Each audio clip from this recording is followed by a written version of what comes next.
परंतु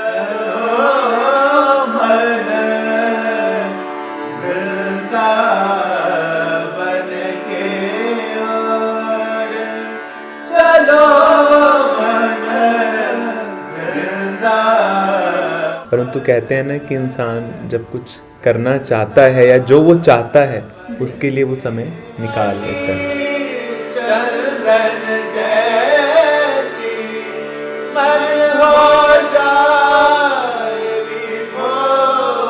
तो जो मेरा एक रेस्ट करने का टाइम था, मैंने अपना रेस्ट का 1 घंटा और कम कर दिया और उस चीज़ को मैंने उन बच्चियों के लिए निकाल दिया।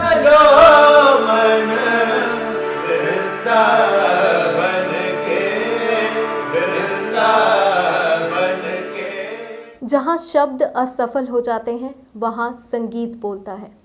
जी हाँ, संगीतकार जब अपना संगीत सुनाता है तो उसके संगीत से उसकी मन की भावनाएं समझी जा सकती हैं। सो ऐसे ही संगीतकारों से आज आपकी मुलाकात करवाने जा रहे हैं जो पंजाब के पहले संगीतकार बन चुके हैं, जिन्हें ब्रज में बैठी उन लड़कियों को संगीत सिखाने का मौका मिला है जो संगीत सीखना तो चाहती हैं लेकिन कोई गुरु नहीं। सो आज लुधियाना में बैठकर वो ऑनलाइन क्लासेस दे रहे हैं बरसाने की 60 लड़कियों को। सो उनसे आज बातचीत करते हैं। नमस्कार कपिल जी। नमस्कार जी। नमस्कार भरत जी। सो कपिल जी, सबसे पहले तो आपसे जानना चाहते हैं कि आज ऑनलाइन का ट्रेंड तो बहुत चल रहा है लेकिन संगीत की शिक्षा आप दे रहे हैं बरसाना की लड़कियों को, तो ये कैसे आपके मन में आया कि बरसाना जो है आपको संगीत सिखाना चाहिए? हम लोग काफ़ी समय से, काफ़ी सालों से वृंदावन और बरसाना जाना होता है, तो वहाँ की हस्तियाँ रमेश बाबा, विनोद बाबा, तो रमेश बाबा सैकड़ों लड़कियों को अपनी बेटी बना के उन्होंने शिक्षा दी, उनका सब खर्च किया। तो इस बार जब मैं जून में बरसाना गया तो मेरे मन में भाव आया कि बाबा से मैं प्रार्थना करूं कि बाबा अगर मैं इन बच्चियों के लिए कुछ कर सकूं, तो बाबा ने आज्ञा करी कि अगर आप इनको संगीत सिखा सकते हो। तो हमारे भी मन में भाव आया कि राधा रानी के चरणों में सब कुछ ना कुछ अर्पित करते हैं, तो क्यों ना मैं अपना संगीत अर्पण करूं। जी, तो कितनी लड़कियों को सर बरसाना की जो आप शिक्षा दे रहे हैं? वैसे तो बाबा श्री के सानिध्य में सैकड़ों लड़कियां, अराउंड 1200 लड़कियां रहती हैं, परंतु उनमें से जो गायन में जिनकी आवाज़ बहुत सुरीली है, खाली शिक्षा की ज़रूरत है, वो लगभग 60 लड़कियां हैं। जी। सो कपिल जी, कैसे आपके मन में आया कि आपको उनको संगीत सिखाना चाहिए? जैसे आपने बताया कि बाबा से आपकी बात हुई, लेकिन आपको क्यों महसूस हुआ इस चीज़ का? मेरे को अंतर मन से प्रेरणा हुई। मेरी आत्मा ने बोला कि इससे बड़ी सेवा कुछ और हो नहीं सकती। तो सेवा की भावना थी आपके? जी, एकदम।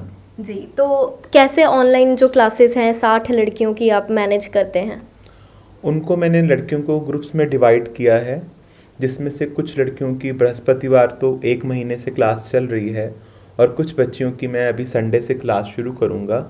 और मैं गया, उनको बताया कि कैसे जूम डाउनलोड होता है, जूम पे कैसे क्लास होती है।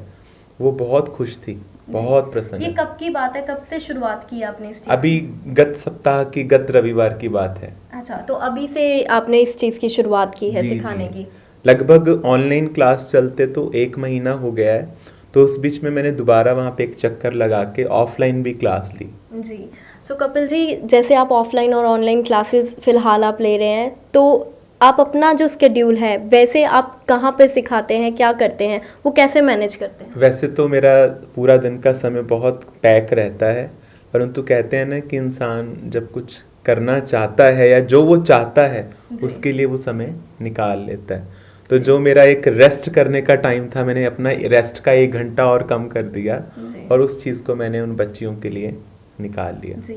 सो कपिल जी, आप उनको संगीत में कौन सा संगीत सिखाते हैं? आजकल जैसे आप जानते हैं संगीत की भी बहुत सारी वैरायटीज़ है, तो कौन सा संगीत सिखाते हैं आप? वैसे तो अगर लुधियाना के युवाओं की बात करूं, यहाँ तो मैं सब कुछ सिखाता हूँ, चाहे वो गज़ल, भजन, भक्ति संगीत, गुरबाणी, फिल्मी।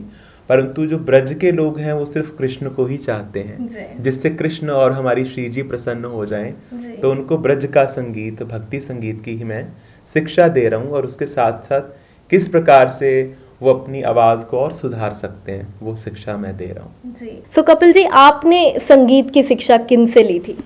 मैंने सबसे पहले लुधियाना में श्री अशोक खुशदिल जी, माता जी माता रानी चौंक से, उनके पास 5 साल शिक्षा लेने के बाद ये मेरा सौभाग्य रहा कि भारत की दैदीप्यमान नक्षत्र पद्म विभूषण डॉक्टर गिरिजा देवी जी, जो बनारस घराने की वरिष्ठ गायिका हैं, उनके सानिध्य में बनारस में और कलकत्ता में रहकर 8 साल तक सीखने का सौभाग्य मिला। जी, कब शुरुआत की थी आपने अपनी संगीत की? गुरु माँ के पास बनारस में 2003 से लेके 2012 तक लगातार उनके पास रह के। और वैसे कब से शुरुआत? वैसे तो मैं 11 साल का था तो 8वीं के एग्ज़ाम दिए थे, उसके बाद से ही डंडी स्वामी मंदिर से मेरी सेवा शुरू हुई और श्री अशोक खुशदिल जी के पास 2 साल और माता जी के पास 2 साल संगीत की शिक्षा हुई। जी कपिल जी, जैसे देखते हैं कि आज के समय में युवाओं की भी बात करें तो लोगों का क्रेज़ जो है फिल्मी बॉलीवुड सॉन्ग्स में या बाकी ऐसे फन पॉप सॉन्ग्स में बहुत है, तो क्लासिकल कितने जो हैं बच्चे आपके अकॉर्डिंग उनको भी अभी तक क्लासिकल का शौक है? देखिए, ये शौक होता नहीं है, शौक पैदा करना पड़ता है। जिस प्रकार से बच्चे लोग बाहर का खाना बहुत पसंद करते हैं, परंतु माँ बाप उनको बताते हैं कि वो कभी कभी ठीक है, पर घर का जो शुद्ध खाना है वही न्यूट्रिशियस है। तो इस प्रकार से युवाओं को ये चीज़ नहीं पता होती है कि शास्त्रीय संगीत से क्या उन्नति हो सकती है, तो उनको इस चीज़ के लिए अवेयर करना पड़ता है। परंतु दुख की बात है कि कोई आज के समय में सही अवेयर करने वाला नहीं है। जैसे हम रेस्टोरेंट में जाते हैं, वो कहते हैं आप क्या खाओगे, इसी प्रकार गुरु लोग भी वैसे बन गए हैं कि क्या सीखोगे, जो सीखोगे वही सिखाएंगे। परंतु जो सही गुरु है वो कहते हैं जो हम सिखाएंगे तुम्हें वो सीखना पड़ेगा। तो वही कोशिश है मेरी। सो कपिल जी, आपने क्लासिकल में काफ़ी समय हो गया आपको क्लासिकल संगीत गाते हुए सिखाते हुए, तो आपको भी कभी इससे सम्मानित तो किया ही होगा, अवार्ड्स मिले होंगे, क्या क्या अवार्ड्स जीते? सबसे पहला अवार्ड कि उस भगवान ने मुझे संगीत से सम्मानित किया जी, ये सबसे पहला अवार्ड है। परंतु जहाँ तक अवार्ड्स की बात है तो सबसे पहले मुझे भारत सरकार से 2011 में राष्ट्रपति युवा पुरस्कार प्रतिभा पाटिल जी के हाथों से मिला, और फिर जब वो मिला था उसके बाद सब मिलते गए। फिर संगीत संकल्प कुरुक्षेत्र यूनिवर्सिटी से, वृंदावन से संगीत रत्न पुरस्कार, लुधियाना वापस आने से हीरो साइकिल से पुरस्कार, लुधियाना सिटीजन काउंसिल अवार्ड, और सबसे बड़े पुरस्कार जो इतने लोग प्यार करते हैं, ये सबसे बड़ा पुरस्कार। सो भरत जी, सबसे पहले तो आपसे जानेंगे कि आपको कितना समय हो गया संगीत सीखते हुए और संगीत सिखाते हुए? मुझे अप्रॉक्सीमेट 6 साल हो गए भैया के पास आए जी, और सिखाने की जो शिक्षा है वो 1.5-2 साल से मेरी लगातार चल रही है। जी, तो आप भी इनके साथ बरसाना गए थे वहाँ पर? हाँ, जहाँ जहाँ भी प्रोग्राम्स होते हैं, जहाँ भी कोई बुलाता है, कोई संत बुलाते हैं, तो हम वहाँ जाते हैं और अपनी सेवा देते हैं। जी, तो आपको भी जैसे उन्होंने बताया कि 60 लड़कियों को जो है सिखाते हैं, तो आप भी उनमें से ऐसे ही डिवाइड करके सिखाते हैं? नहीं, अभी तो भैया ही सेवा कर रहे हैं जी, बट जैसे आगे उनकी आज्ञा होगी उसके अकॉर्डिंगली हम सिखाएंगे। जी, बैचेस को डिवाइड हो जाएगा। जी, तो अभी आप कहाँ पे सिखाते हैं, क्या करते हैं? अभी मैं कुछ यहाँ पे भी सिखाता हूँ और आर्मी स्कूल में, Vajra army school Dholewal military camp में मैं बच्चों को शिक्षा देता हूँ म्यूज़िक की। सो भरत जी, आपके मन में क्या विचार आया कि बरसाने की लड़कियों को, क्योंकि पंजाब के शायद आप पहले ही दोनों कलाकार हैं जो बरसाने में ऐसे ऑनलाइन ट्रेनिंग दे रहे हैं संगीत की, सो क्या मन में विचार आए?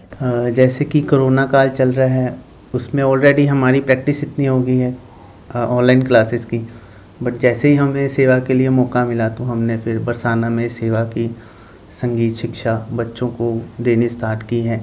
बट बाकी जैसे जैसे आगे उनकी आज्ञा होगी और हम देते रहेंगे उसको। सो उन लड़कियों को जो गांव की रहने वाली हैं, गांव के बच्चों को इतना नहीं पता होता है, स्पेशली बरसाने वाली साइड, तो उनको क्या आप सिखा के आए हैं कि कैसे ऑनलाइन जो है क्लासेस लेनी है? उनको एक डेमो दिया है प्रॉपर फ़ोन में कि कैसे होता है, कैसे डाउनलोड की जाती है एप्लीकेशन और उसमें कैसे आईडी बनती है और कैसे लॉगिन होता है और कैसे ज्वाइन होता है, वो सब बताया गया है। तो वो सीख चुके हैं सभी? हाँ, बिल्कुल, लगभग सबको आ गए हैं।